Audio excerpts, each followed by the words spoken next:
Bonjour à toutes et à tous, ravi de vous retrouver pour un nouveau numéro de Tribune Mayol, votre émission dédiée à l'actualité du RCT. Avec moi aujourd'hui Eric Champ. Eric, bonjour. Salut Nance. Et Martial Cotin. Martial, bonjour. Bonjour. Programme chargé, hein. Aujourd'hui, vous vous en doutez, on va revenir sur tout ce qui s'est passé samedi soir. D'abord le match, évidemment la victoire des Toulonnais, 44-22. On parlera aussi de tout ce qui s'est passé en après-match, avec notamment Pierre Mignoni. Et puis, on évoquera évidemment le déplacement périlleux. Ce sera dimanche soir face au Racing. Tribune Mayol, ça commence maintenant.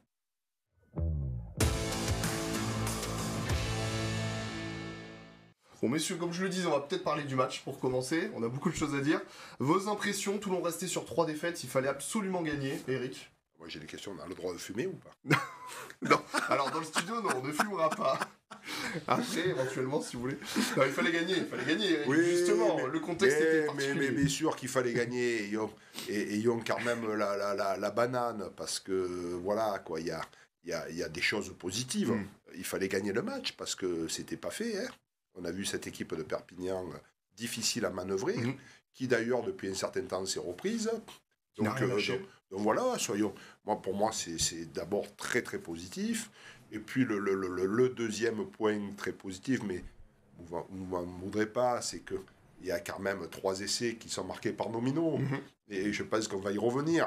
Et c'est quand même ça formidable. Ils ont pris la responsabilité, la jeunesse de Toulon.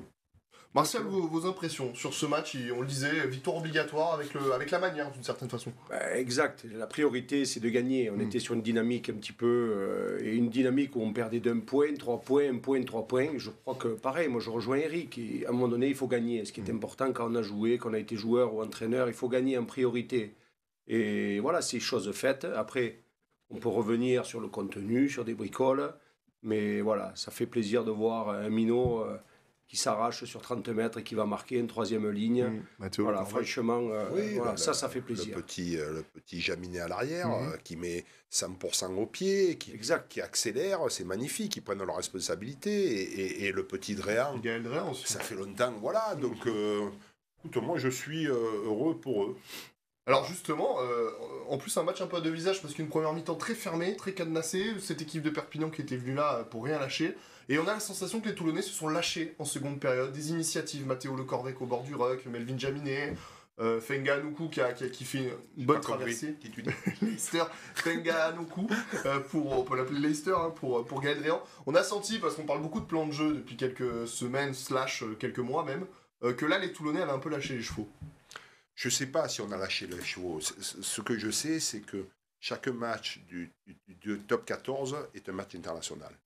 Et que, oui, Perpignan est mal classé, mais souvenons-nous, le premier match, ou les premiers matchs qu'on fait à Perpignan en début de saison, tout le monde croit qu'on va les gagner à Perpignan. Mais les joueurs, ils sont comme nous, ils s'entraînent comme nous, il y a des collectifs qui sont importants. Et donc voilà, donc... oui, c'était cadenassé, mais c'était difficile. C'était difficile. Ils étaient difficilement manœuvrables. Et puis, c'est vrai qu'après, il y a eu quelques éclats, quelques individualités qui ont fait que le match a basculé, mais c'était tendu, quoi. Et on a aussi pris des essais. Oui, il y a cette période un peu difficile, on va y revenir. Voilà, où on a un peu flotté. Martial, c'était important que les joueurs se responsabilisent un petit peu. On a senti là qu'il y a des joueurs qui ont pris leurs responsabilités pour faire gagner l'équipe. Ouais, je pense que le discours de la mi-temps a dû être aussi dans ce sens-là, parce que sur la première mi-temps, c'est vrai que le score, il n'est pas trop... 13-3. Il est serré, mais j'ai l'impression qu'on campe dans leur camp, on ne concrétise pas trop, on n'arrive pas à décoincer un peu cette rencontre. Et effectivement, qu'il faut aussi que les joueurs... s'éclate un peu, et moi c'est cette notion de plaisir qui parfois de temps en temps on est toujours en train de batailler des choses, et il faut que les joueurs ils se lâchent et qu'ils prennent un petit peu, et ce qui fait plaisir, et je le redis, c'est que en fin de compte c'est encore 3 jeunes qui auraient pu avoir un petit peu le frein à main, qui soient hésitants, et c'est eux qui ont pris le bordel en main, excusez-moi, mais donc ça fait plaisir, franchement ça fait plaisir, et je pense que quand même sur la première mi-temps, je sais pas, mais il me semble que Perpignan fait 6 ou 7 fautes d'affilée, ils auraient pu avoir un carton jaune sur faute répétée, Ça n'a pas été le cas. Bon, ça ne nous a pas gênés pour gagner, mais ça aurait pu être un incident. Si tu as vu la différence à Toulon, ça ne change pas. Quoi. Les trois quarts, ils expliquent le jeu, tout ça, nous, on s'en fout. Quoi. Ce qu'il faut, c'est casser des tronches, gagner. Mais c'est intéressant parce que ça a été un peu le cas. Ça a été un vrai combat ce match quand même. Oui, on l'a senti quand même. Oui, c'est un vrai combat. Moi, je reprends juste un truc que vient de dire Martial, qui est très très important. Mais c'est toi qui l'as souligné, Nance. C'est la notion de responsabilité. Dans un collectif, à un moment donné, et puis on les voit, les collectifs sont fluctuants. Il y a quelques grands joueurs qui ne sont pas là pour des questions d'équipe de France ou de blessures ou autres. Et c'est qu'à un moment donné, les joueurs prennent leurs responsabilités. Et ce qu'on est en droit d'attendre, plein d'autres choses, on va sûrement en parler, bien sûr, d'un collectif et d'individualité là-dedans, c'est qu'à un moment donné, des joueurs prennent leurs responsabilités. Et c'est vrai que jusqu'à présent, jusqu'à peut-être le début de la deuxième mi-temps, on se posait un certain nombre de questions. Donc voilà, quoi, ils y vont, qu'est-ce qu'on risque ? On risque pas grand-chose. Hein. Non, alors il y a eu quand même ces 10 minutes là. Toulon venait de marquer ce deuxième essai par Melvin Jaminet, avait pris un peu le large. Ouais. Et puis 10 minutes où on s'arrête un petit peu de jouer et où Perpignan, lui, va par 2 fois traverser le terrain. Alors il y a des erreurs défensives. J'ai l'impression que vous voulez peut-être revenir là-dessus, Martial. Moi là, c'est l'entraîneur qui parle. Oui. C'est dommage de pouvoir faire ces 2 éclats, prendre le match en main. Et à un moment donné, sur un bras cassé, prendre un essai en première main comme ça. Et là, il faut que, quand même, c'est la même responsabilité qu'on disait à peine. Il faut qu'ils prennent leur responsabilité et dire, voilà, aujourd'hui, on a un chi depuis 3 semaines ou un mois. C'est dur, on est en train de casser la rencontre. Il faut qu'on les écrase. Et là, je trouve qu'il y a un petit relâchement. Et ça, si j'étais entraîneur, ça m'aurait un peu chagriné. Oui, bien sûr, parce qu'on espérait tous à un moment donné, le bonus. C'était le bonus. On en aurait eu besoin, on en aura besoin du bonus, parce qu'on va revenir sur le positionnement de l'équipe dans le top 6, hein, c'est ça, je pense. Et c'est vrai qu'il y a des choses qui sont incroyables, même si, attention, hein, le joueur là, qui marque l'essai, à part prendre une batte de baseball et le frapper à coup de batte de baseball, non mais il faut dire la vérité aussi, c'est difficile, chacun a ses atouts. Bien sûr. Ils avaient celui-là. Alors je vous propose qu'on parle des atouts sur ce match des Toulonnais parce que le temps file. On l'a dit mais on va en reparler. Mathéo Le Corvec qui a fait 70 très très bonnes minutes, récompensé par un essai presque le 3/4, course de 35 mètres. Comment vous l'avez trouvé le jeune Mathéo sur un match qui lui tenait à cœur face à sa deuxième équipe finalement, l'USAP? Moi, ce petit, on le suit depuis longtemps. Et ce que j'aimerais dire, c'est que Pierre le met au bon moment. Il le fait rentrer 40 minutes. Des fois, il est remplaçant. On sentait chez lui qu'il lui manquait de la caisse sur la longueur de la rencontre. Et aujourd'hui, il l'a mis contre Perpignan. C'est pas anodin non plus. Et je pense qu'il est allé chercher ce supplément d'âme, ce petit, à ce moment-là. Et aujourd'hui, il fait partie des grands quand même. Ouais. Sa prestation, c'est une partie de bon niveau, de très bon niveau. Donc, pareil, il faudra aussi être indulgent qu'à un moment donné, il soit un cran plus bas. Et je trouve que parfois, à Toulon, nos jeunes, quand ils sont un cran plus bas, on attend trop d'eux. Voilà. Donc, moi, je suis très ravi de sa performance, mais comme la performance des autres jeunes, hein, franchement. Hein. Moi, oui, pour Mathéo et puis pour les autres.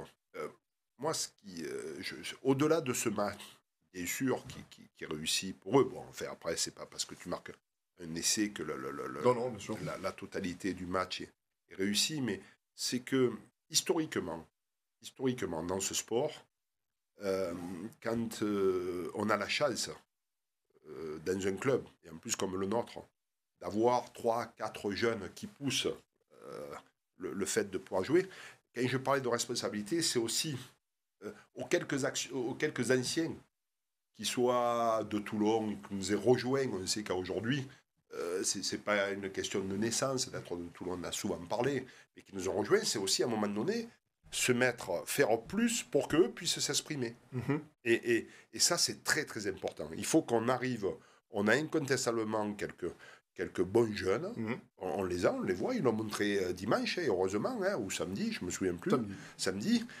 Voilà quoi, quand je parlais de responsabilité, c'est ceux qui sont avec nous depuis un certain temps à prendre leurs responsabilités et à les mettre devant pour qu'ils puissent s'exprimer. Exactement. Moi, j'aime beaucoup le jeu du seconde ligne. En fait. Lagahu. Non, aussi. l'autre, le blanc. Ribans. David Ribans. Fait un travail monstrueux. Un très bon match aussi, Monstrueux. Travail de l'ombre. On a envie terrible. de jouer avec des gens comme ça. Oui, forcément, ça facilite derrière quand vous jouez derrière. Exact. Alors, un mot sur Melvin Jaminet aussi, qui est arrivé, on l'a dit, en cours de saison, justement, le temps d'adaptation qui a été peut-être un peu plus long. Il a sorti probablement son meilleur match, 100% au pied, un essai, mais il a fait jouer, il a été bon dans la dépossession, parce que c'est le terme à la mode en ce moment. Il a fait son meilleur match avec le RCT, Melvin Jaminet. Bon, là, je laisserai Eric parler des trois quarts en priorité. Vas-y. Non, mais moi, Melvin Jaminet, c'est des jeunes qu'on a suivis. Après, c'est pas simple. J'en avais parlé aussi de Gabin Villiers. Le garçon, il revient de la Coupe du Monde, il n'a pas trop joué, il joue pas, il n'est pas pris pour s'exprimer aujourd'hui. Tous ces jeunes sont un peu attendus au coin du bois et moi ça me dérange un petit peu. Et donc il faut patienter, je pense qu'il faut qu'on arrive à patienter. Et aujourd'hui, il fait quand même plein au pied. Et quand on fait plein au pied, déjà, c'est déjà bien. Voilà, il y a encore des réglages, mais malgré ça, il a ce ballon entre deux qui n'est pas simple à négocier. Il met les gaz et il va marquer. Donc voilà, je pense qu'il est sur la bonne voie. Il faut un temps d'adaptation. Rentrer à Mayol, c'est pas simple. C'est pas simple. Et on croit tous qu'à un moment donné, c'est facile. Mais je crois que l'histoire nous montre que... Enfin, moi, en tout cas, quand j'y allais et que j'y suis rentré après, j'avais l'impression que je regardais des gladiateurs à l'époque des années 85, 87 et compagnie. Donc, je pense que malheureusement, ces jeunes perçoivent ça aussi. Il y a une attente qui est forte à Mayol. Donc, voilà, soyons patients et indulgents envers tous ces jeunes. Messieurs, ce que je vous propose, c'est qu'on marque une courte pause et on va ouvrir un gros dossier dans cette seconde partie. Restez avec nous pour la deuxième partie de Tribune Mayol.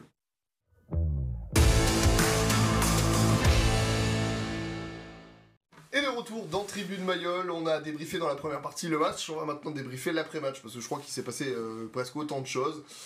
Vous l'avez forcément suivi, cette altercation, je pense qu'on peut le dire comme ça, entre Pierre Mignoni et un confrère de l'équipe, altercation verbale, évidemment.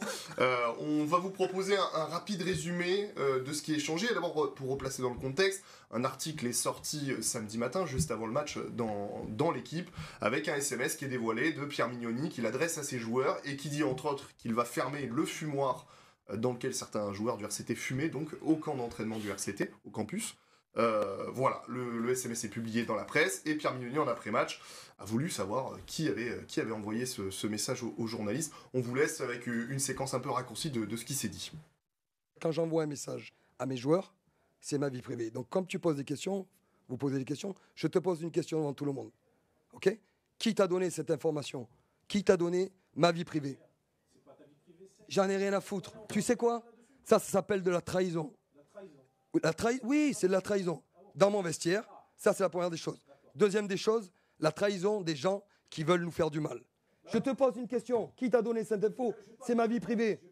C'est ma vie privée. Pas de couilles. T'es pas de couilles, mec.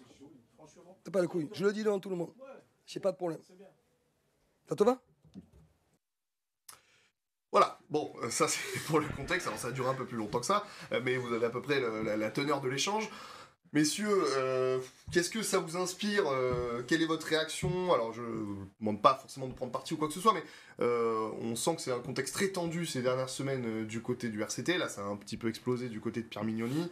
Qu'est-ce que ça vous inspire, toute cette affaire ? Moi, ce qui m'inspire d'abord, c'est un truc qui me tient à cœur, c'est que c'est ceux qui gagnent qui ont raison. Et que si à un moment donné, notre équipe gagnait, on ne se poserait pas de questions de fumoir, pas de fumoir, quoi que ce soit. Ça, c'est la première des choses. Parce que par le passé, même celui qu'on a connu, même si c'est la préhistoire, je veux dire, les gens étaient libres, mais à un moment donné, le rendez-vous, c'était effectivement l'entraînement et sur le terrain. Voilà, moi, ce qui me choque au-delà de la façon dont ça s'est passé, bien sûr, on peut tout commenter, mais c'est pas à nous à le faire. Sur le fond, c'est à Pierre, tel qu'il ressent. Je suis surpris d'abord qu'au RCT, il y ait un fumoir. Très clairement, on ne peut pas nous bassiner les oreilles avec un sport de haut niveau où on te mesure la graisse, la VO2 max, le truc, le niveau de globules rouges dans le sang, toutes les 5 minutes, et t'expliquer qu'il y a un fumoir. Donc ça me choque beaucoup.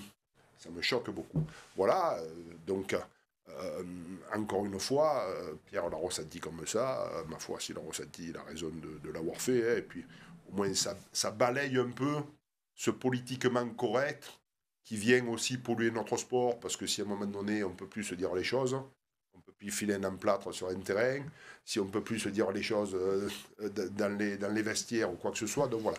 Moi, ce qui me dérange le plus, c'est que c'est maintenant, la saison est engagée, et voilà quoi. Est-ce que ce qu'on est en droit de se poser comme question, c'est quoi le sérieux des joueurs? Non, mais ça, moi, j'ai pas à répondre. Non, bien sûr, bien sûr. S'ils sont les Kings sur le terrain, il n'y a pas de souci. Si à un moment donné, il y a une différence entre leur attitude extérieure, mais là, c'est même pas extérieur, hein, c'est à l'intérieur du club, et ce qu'ils délivrent, on est dans un monde qui se veut professionnel, c'est sûr qu'on est en droit de ne pas être content. Ça pose des questions. Marcel, vous avez été coach. Alors, on comprend, dans le fond, la colère de Pierre Mignoni, parce que il y a une trahison, il faut le dire, une trahison du secret du vestiaire quand ce genre d'éléments C'est sort. surtout la trahison des joueurs, moi je Voilà. pense. Comment, là on est lundi. Moi, ce qui me dérange quand j'entends ça, c'est qu'aujourd'hui, on doit parler du rugby uniquement, des prestations, des performances, du contenu des rencontres et ainsi de suite. Et là, on parle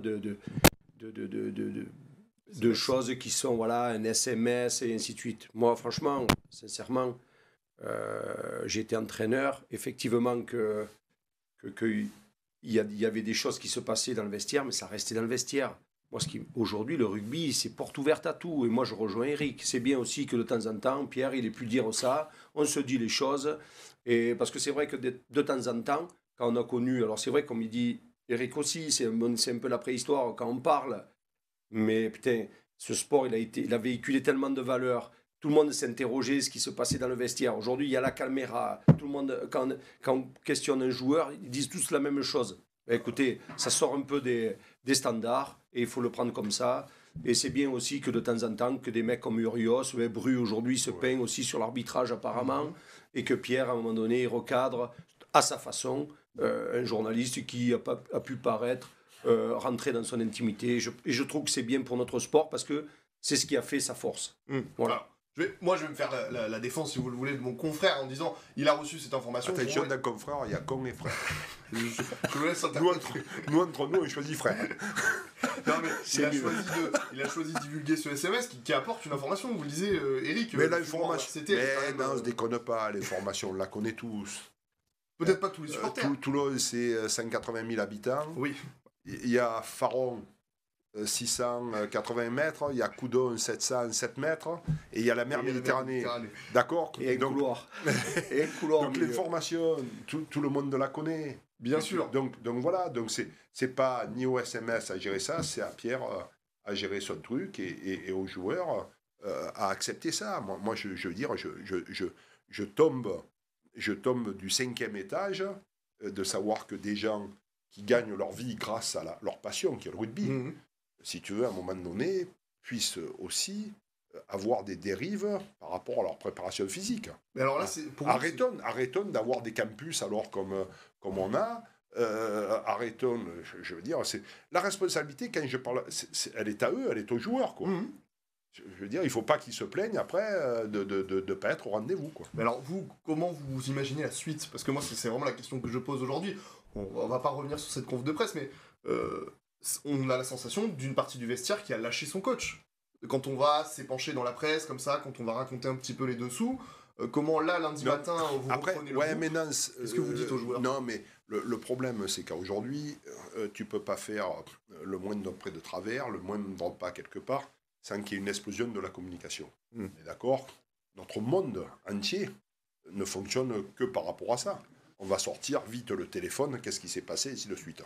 Le rugby, c'était encore cet endroit un peu privilégié, comme le disait, de gladiateur, parce que quand on rentre sur un terrain de rugby, on a peur. Hein. Je veux dire, que ce soit à Mayol ou ailleurs, quoi. Hein. C'était un monde un peu aseptisé, où tout ça, on est là-dedans. Moi, je suis ravi de cette décision de Pierre. Je ne parle pas par rapport aux journalistes, ça le regarde. Je veux dire, je suis ravi de cette décision de Pierre, Et je trouve même qu'elle est un peu tardive. Elle est suite à des mauvais résultats, en tout cas. Ouais, elle est un peu tardive, quoi. Je veux dire, à un moment donné, les joueurs, s'ils veulent pas être joueurs, si tu veux, il faut qu'ils fassent autre chose. Moi, j'ai un ami qui est président de Grenoble. C'est un autre ami, et plus que ça, nous, qui en est l'entraîneur. On connaît la rigueur à la fois personnelle et qu'il impose à ses joueurs. Les joueurs, ils sont allés voir le président pour lui dire on ne le veut plus comme entraîneur. Vous avez vu ça où? Si tu es champion du monde 5 fois, que tu gagnes tous les dimanches, c'est une chose. Voilà. Aujourd'hui, il y a quelques clubs qui sont exemplaires là-dedans, et ces clubs-là gagnent. Ces clubs-là gagnent. Donc, pour vous, aujourd'hui, on va conclure sur ce dossier-là, il faut que les joueurs, on l'a dit, sur le terrain prennent leurs responsabilités, mais en dehors aussi. Mais exact. Et se rendre compte de où est-ce qu'ils jouent. Pour vous, ils ne se rendent pas compte. C'est pas qu'une question de où est-ce qu'ils jouent. Ça ne veut plus rien dire. 15 jours, ils jouent là, 15 jours, ils jouent ailleurs. C'est eux par rapport à eux-mêmes. À eux-mêmes. Je pense que c'est important. Et aujourd'hui, ils sont aussi responsables de ce qui donne aux enfants. Voilà, au rugby, aujourd'hui, je pense que... Enfin, moi, quand j'ai regardé Éric Cham jouer, quand je suis rentré à Mayol, je savais pourquoi je rentrais. Manu Diaz et ainsi de suite. Je savais pourquoi je jouais. Et je pense qu'aujourd'hui, ils ont cette responsabilité-là. Et de temps en temps, ils l'oublient un petit peu. Alors, à Toulon, comme ailleurs. Et on s'aperçoit qu'il y a des endroits... Oui, des histoires un peu tous les week-ends. Ça va jamais, quoi. Et les joueurs, le plot, moi, je me suis jamais permis une seule fois de dire à mon entraîneur, tiens, le plot que tu as mis à 3 mètres, il faudrait le mettre à 4 mètres. Et aujourd'hui, des fois, j'entends ça. Donc, ça devient un peu... Ouais, ça, voilà. Et ce sport a apporté beaucoup à l'entreprise. Aujourd'hui, bizarrement, l'entreprise apporte à ce sport, au-delà de la finance.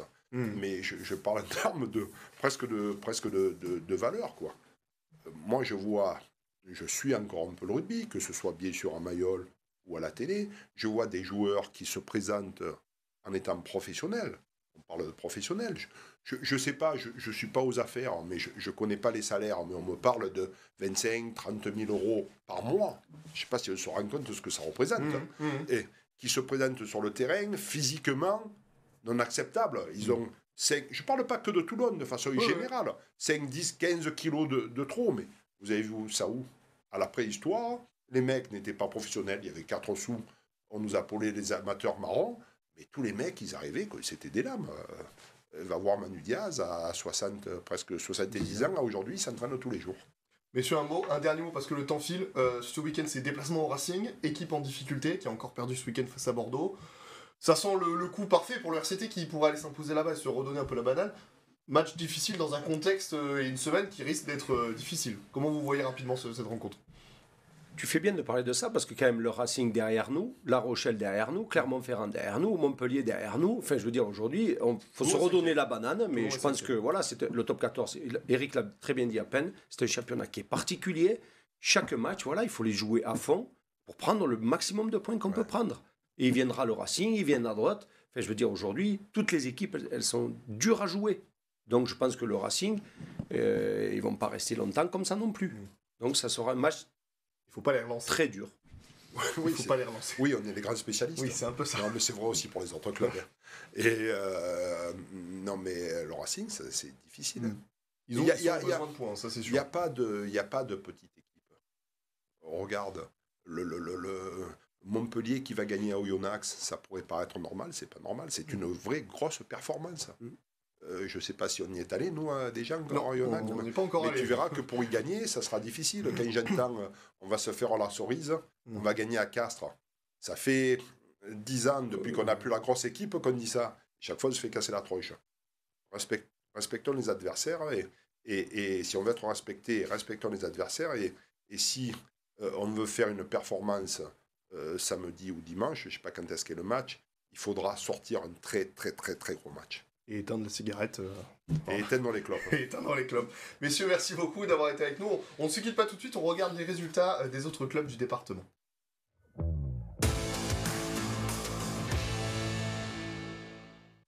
Et on continue sur du rugby, avec la Seine qui s'est inclinée à domicile 6-17 face à Bédaride. Le 15 du Coudon s'est imposé 9-5. En futsal, défaite à domicile des Toulonnais, 3-2 face à Paris. Et enfin en handball, défaite de Saint-Raphaël, 34-31 face à Limoges. Messieurs, merci beaucoup d'avoir Merci, été Nance. avec Merci. C'était un plaisir d'être avec Marcel. Toujours. Un régal, Eric. Merci. nous. Et nous, on se retrouve la semaine prochaine pour débriefer, on l'espère, la victoire du RCT Mais oui. du côté du Racing.